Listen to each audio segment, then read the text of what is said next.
हाँ, तो फिफ्थ देखा हमने, 5, 7, 9, नाइन्थ न्यूमेरिकल डिस्कस करते हैं। चलो न्यूमेरिकल नंबर 9, क्या बोल रहे हैं 9 में, मैक्सिमाइज जेड, तो मैक्सिमाइज करना है, maximize Z is equals to, क्या बोल रहे हैं, -x plus 2y, -x+2y subjected to the constraints, कौन सा कंस्ट्रेंट्स है, x ग्रेटर देन और equals to 3, then x plus y greater than or equals to 5, then x plus 2y greater than or equals to 6, and y greater than or equals to 0.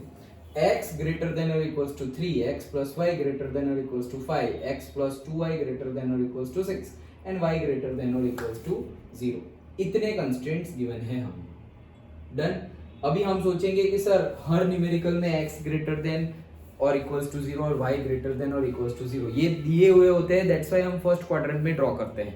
तो यहाँ पर भी देखो y greater than और equals to 0 given है और x तो 0 क्या 3 से भी बड़ा होना चाहिए, मतलब फर्स्ट क्वाड्रेंट ही हम ड्रॉ करेंगे। अच्छा चलो, तो टोटल 4 है, 4 में से लाइन तो यहाँ पे 2 में से बन जाएगी, बाकी तो पॉइंट ही है।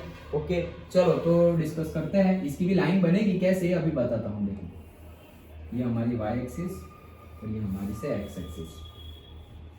तो पहले तो लाइन x प्लस वाई निकालते हैं, x plus Y greater than और इक्वल्स टू 5 की जगह हम इक्वल टू 5 लिख देते हैं एंड अब हम उसके वैल्यूज निकालते हैं पॉइंट्स की।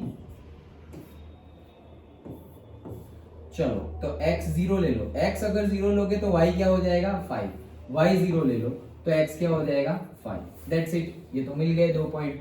और फिर दूसरे के भी निकालो, तो दूसरे के क्या है, x plus 2y is equals to 6 है, तो उसके लिए भी x y,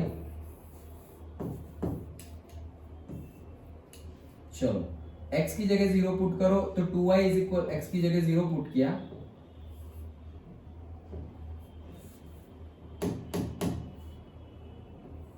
x की जगह 0 पुट किया तो 2y इज इक्वल्स टू 6, मतलब y इज इक्वल्स टू क्या आ गया 3। देन y की जगह 0 पुट किया तो x इज इक्वल्स टू आ जाएगा 6। मतलब ये पहले मैंने क्यों कर दिया, क्योंकि पता चले कि कहां तक का लिखना है। ओके चलो तो 6 तक है मैक्सिमम, 6 मैक्सिमम वैल्यू है, तो सिर्फ 1 2 3 4 5 6, 1 2 3 4 5 6। डन। चलो तो पॉइंट स्टार्ट करते हैं ड्रॉ करना, 0,5, तो 0,5 मतलब ये 1 2 3 4 5, तो ये है मेरा पॉइंट 0,5। नेक्स्ट 5,0, तो 1 2 3 4 5, ये है मेरा पॉइंट 5,0।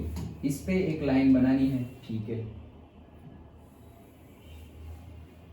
ये हमने लाइन बना दी। ओके देन नेक्स्ट 0,3 6,0, तो ये 5 तो है, तो ये हो गया, अरे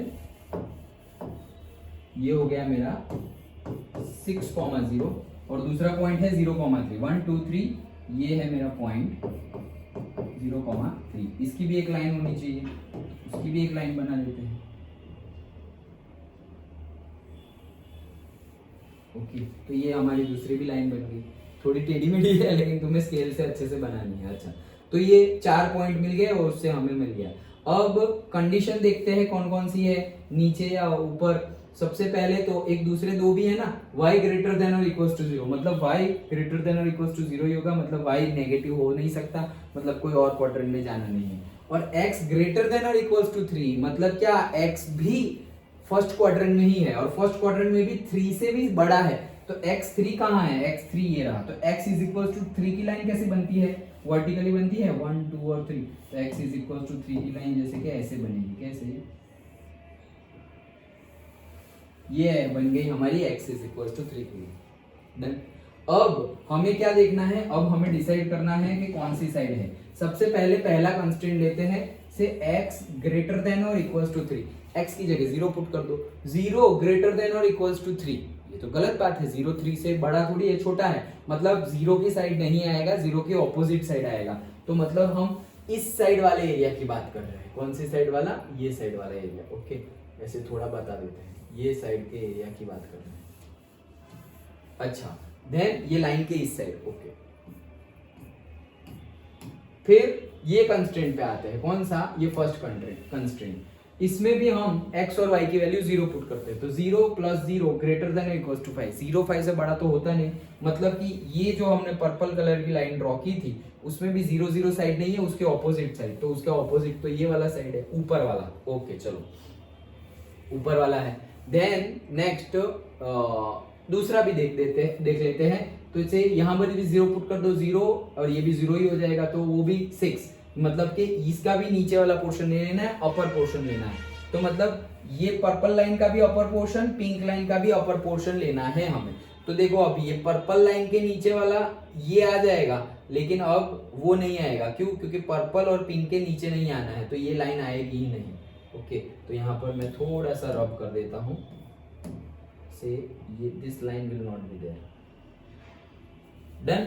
ओके, तो देखो ये पर्पल के भी ऊपर है और पिंक के भी ऊपर ही है। ओके चलो, तो इतना एरिया हो गया और इसका ये एरिया, मतलब टोटल हमें कितने पॉइंट्स मिले। देखो x ग्रेटर देन और इक्वल्स टू 3 भी गिवन है ना, कहाँ गया, 9th, हाँ गिवन है, x ग्रेटर देन और इक्वल्स टू 3, तो x ग्रेटर देन और इक्वल्स टू 3 हमारी ये वाली लाइन है। अगर 0 पुट करेंगे तो ये वाला एरिया आ जाएगा, लेकिन 0 ग्रेटर देन और इक्वल्स टू 3 वो तो गलत बात है, इसलिए इस साइड वाला एरिया। तो हमारे यहाँ के पूरे हमारी रीजन मिला। अब ये रीजन में तुम्हारे पॉइंट कौन कौन से हैं, तो पॉइंट तो देखो कौन कौन से हैं। ये हो गया मेरा एक पॉइंट। ओके, फिर यही लाइन पे, अभी नीचे तो नहीं जा सकते इसके, तो यही लाइन पे ये एक पॉइंट हो गया दूसरा। अच्छा, फिर यही लाइन पे देखो ये तीसरा पॉइंट, ये तो ले सकते हैं ना हम, क्योंकि सबको सेटिस्फाई कर रहा है, हाँ सब कर रहा है, तो ये तीसरा पॉइंट भी ले सकते हैं। 1 पॉइंट, 2 पॉइंट, 3 पॉइंट, अब आगे नहीं है, 3 पॉइंट हो गए। अब ये कहीं पे इंटरसेक्ट कर रही है, तो ये लाइन को नहीं कर रही है, ये जहां कर रही है, 3 पॉइंट में हमें मिल गए। अब ये 3 पॉइंट को हमें z पे निकालना पड़ेगा, तब जाके मैक्सिमम मिलेगा। ओके, तो एक बात पहले कर लेते हैं, फिर जाके बताता हूं मैं तुम्हें। यहाँ पर बताओ, तो ये पॉइंट कौन सा है, तो ये पॉइंट है इंटरसेक्शन, किस चीज का इंटरसेक्शन, ऑरेंज लाइन और पिंक लाइन। पिंक लाइन हमने सेकंड के लिए ड्रॉ की थी, x + 2y = 6 के लिए, x + 2y = 6 के लिए। उसमें ये कंस्ट्रेंट कौन सा है, x = 3, तो यहाँ पर 3 पुट कर दोगे, तो 3 + 2y = 6, देयरफॉर 2y = ये 3 इधर जाएगा तो 3। ओके, 3 इधर जाएगा तो माइनस, तो 3 हो जाएगा, और y = आ जाएगा 1.5। तो y की वैल्यू है 1.5 और x की वैल्यू है 3।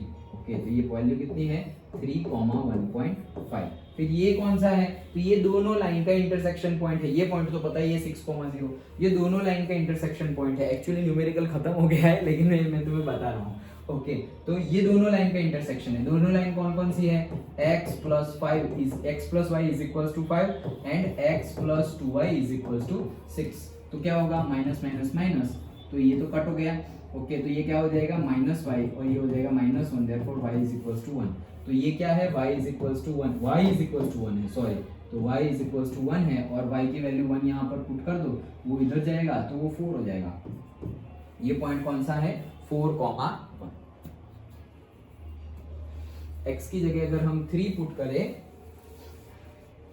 x की जगह हमने क्या पुट किया, x की जगह हमने पुट किया 3 और ये आया 1.5। तो फिर से एक बार कर लेते हैं। ये है हमारा x ग्रेटर देन और इक्वल्स टू 3, मतलब x इक्वल्स टू 3 करे तो हमारा x इक्वल्स टू 3, ये सेकंड लाइन जो है x + 2y = 6, x + 2y = 6, x equals to 3, 3 इधर गया, 6 में से 3 जाएगा तो 3, और 2y equals to 3, therefore y equals to 1.5, तो 3, 1.5। यस, अब ये दो इक्वेशन है, x + y = 5 and x + 2y = 6। तो क्या हुआ यहाँ पर, ये तो हमारा पूरा का पूरा कैंसिल हो गया।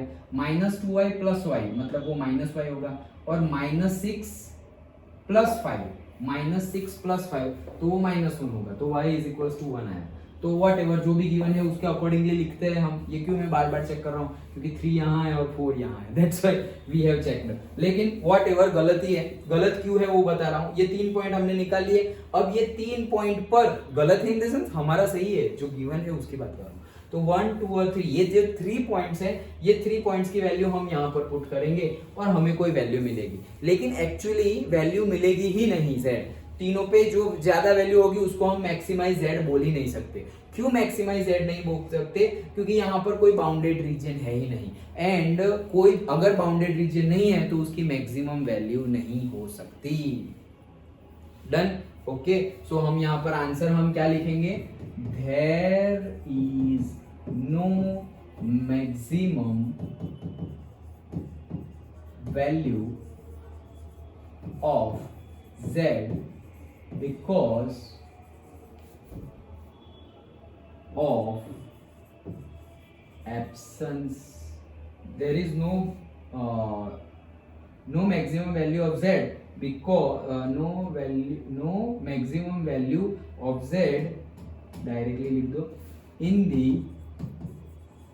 absence of bounded reason.